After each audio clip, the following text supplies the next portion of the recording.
This is Adobe Acrobat DC Pro Lab number 8, adding signatures and security. If you are following along in the book, you will notice that the instructions do look different than the current release of the software. Adobe is always making minor changes to the software, and of course the book isn't always caught up. The third edition is the latest, but you will see some differences if you're attempting to follow along on the book, but I have that covered in the video, so just be sure to pay attention to those minor differences. So in this lab, we're going to be first learning how to apply password protection to files. Adobe has two different levels for that. One level where you are allowed or not to read it, and the other actually protects the document if someone is able to read it, whether they can print it or make changes to it. In the second part, we're going to use the Adobe Sign feature and actually send some documents to yourself to be signed and go through that process.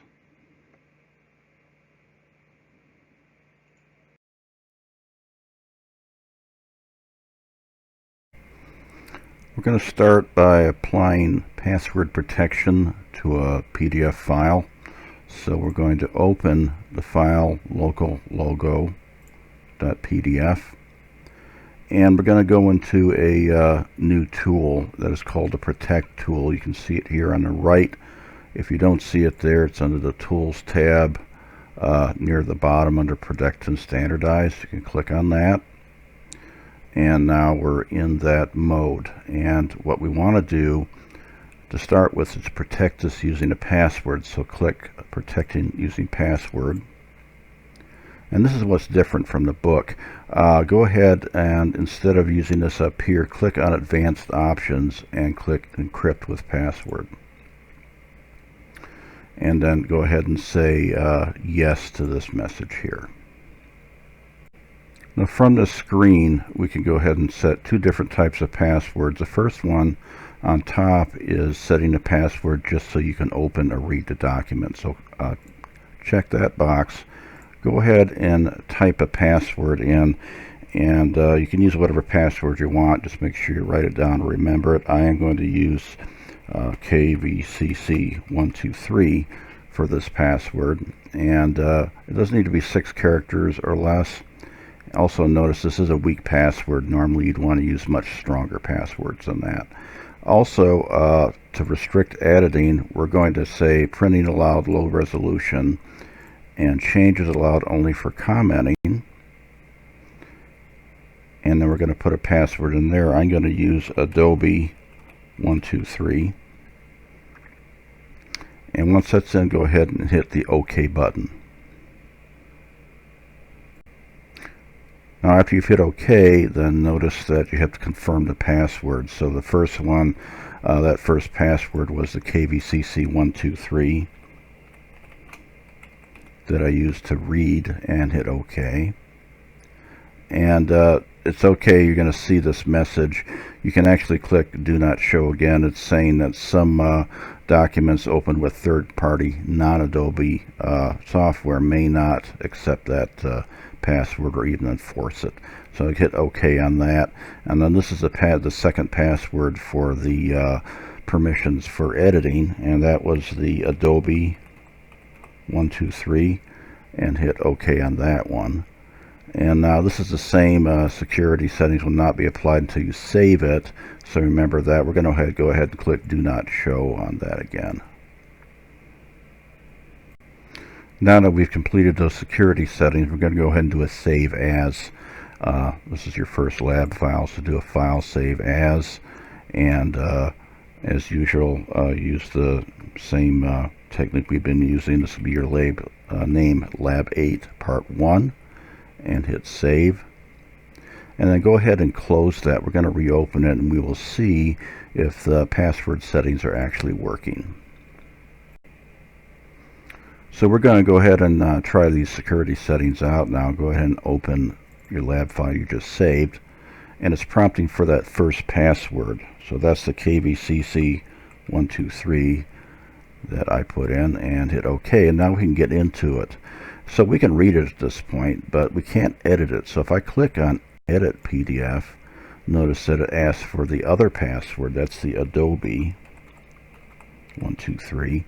And if you hit OK, now we can edit this page.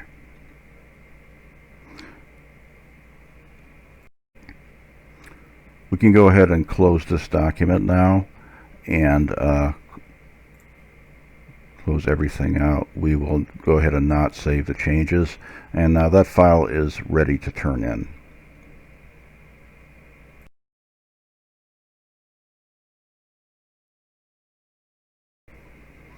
For this next part, we're going to open the second PDF that you downloaded called Statement of Work.pdf. I'm going to go ahead and set this to fit on one full page.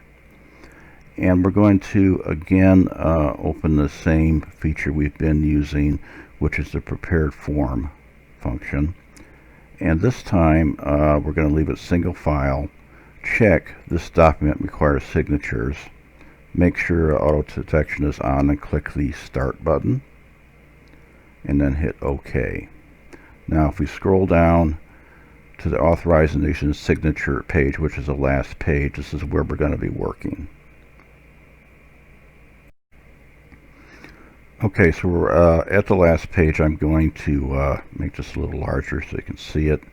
We're going to add actually 8 fields on both sides of this, the Global Corp and the Custom Solutions.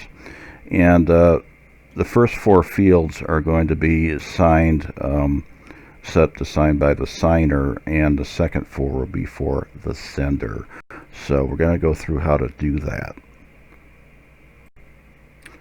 If you look on top, you'll see a number of icons we haven't used yet. The first one is a signature field icon. Click that one and drag the box down to the signature on the left.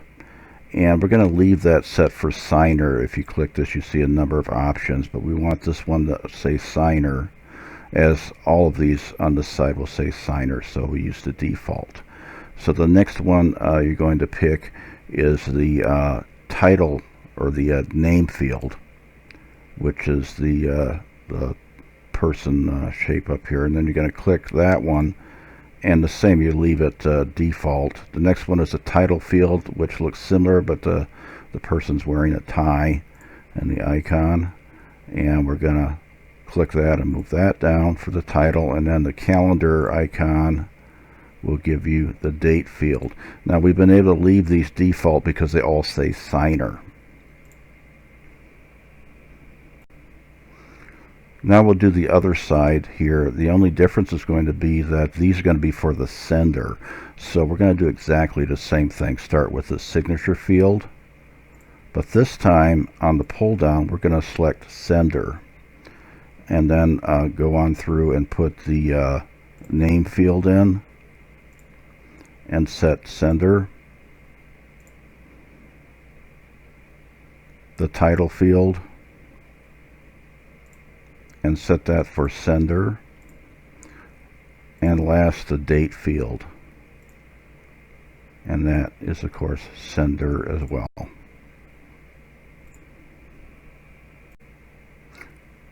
Before we continue now, we're going to be using the Adobe Sign feature. We're going to go ahead and save this, so do a file save as, and we're going to save it as our usual setup. It's going to be your name, and this time it'll be Lab 8 Part 2, and click the Save button. Make sure you save that under the new name.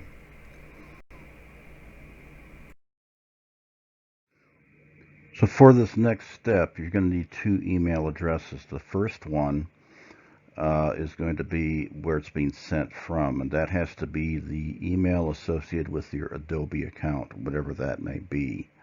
The second one is going to be the receiver, so that has to be a different email address. You can use your KVCC email or any other email as long as you have access to it and it's different from the one associated with your Adobe account.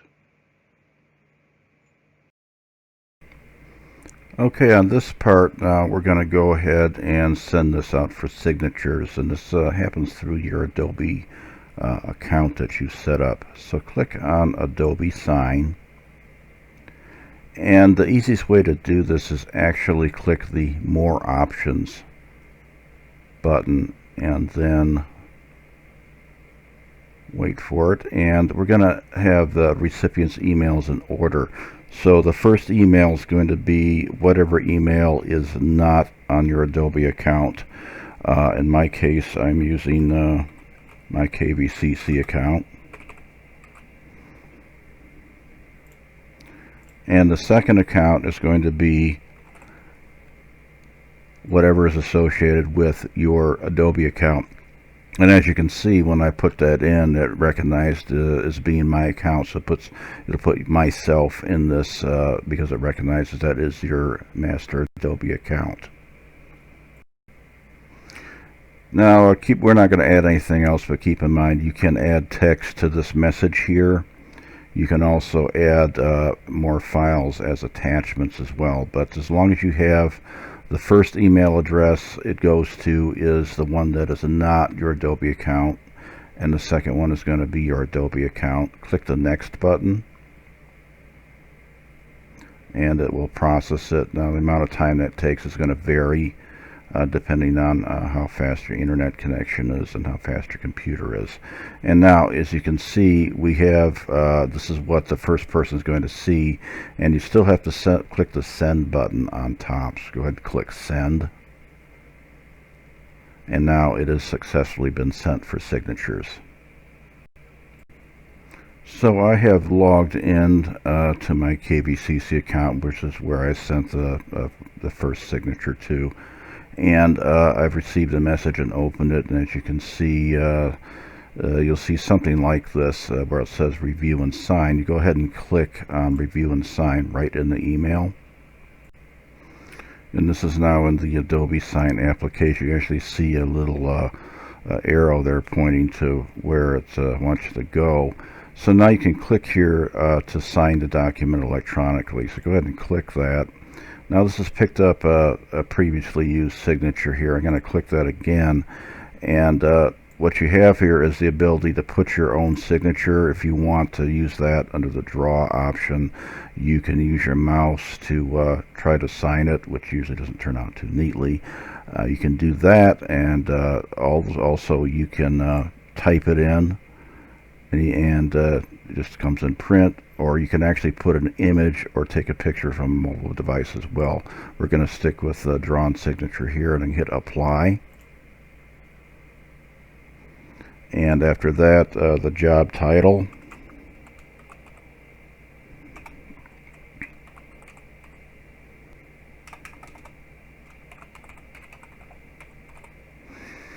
And then it defaults to the current date, which is fine. Once that's finished, then go ahead and click the Sign button.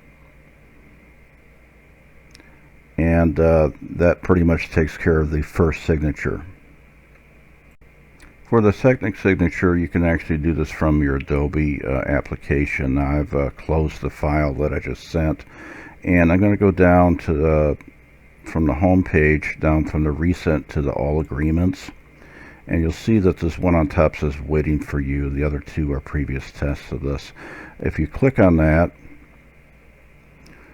on the right here, you have the option to sign it. So here we have the button to sign it. Says one of two signatures completed and so forth. So click the Sign button. And now it is the same procedure as before, except this is the second half, and you can go ahead and click the Sign. If I click it again, you can see this one. I just took the image. I can go to Type if I want, and I can apply that however you want to do that. Job title there. And of course you can leave the date, and this works exactly the same as the other one. Click the Sign button on the bottom, and now it's been completed. You can actually click on View Agreement, and if you go to the bottom, you'll see all the signatures are on there with the dates. These are digital signatures. You can go ahead and close this file now, and then the last thing we'll be doing is capturing a copy of the signed file, which you will turn in as well. Okay, I'm back to the Gmail. This is my Gmail associated with the Adobe account, and the last thing you're going to get is a confirmation message that both parties have signed it. And you should bring that one up, and that does give you a copy of it to download. So hover over that, click the download button, and that should download to your whatever folder you have set for download, and you're going to turn that file in as well.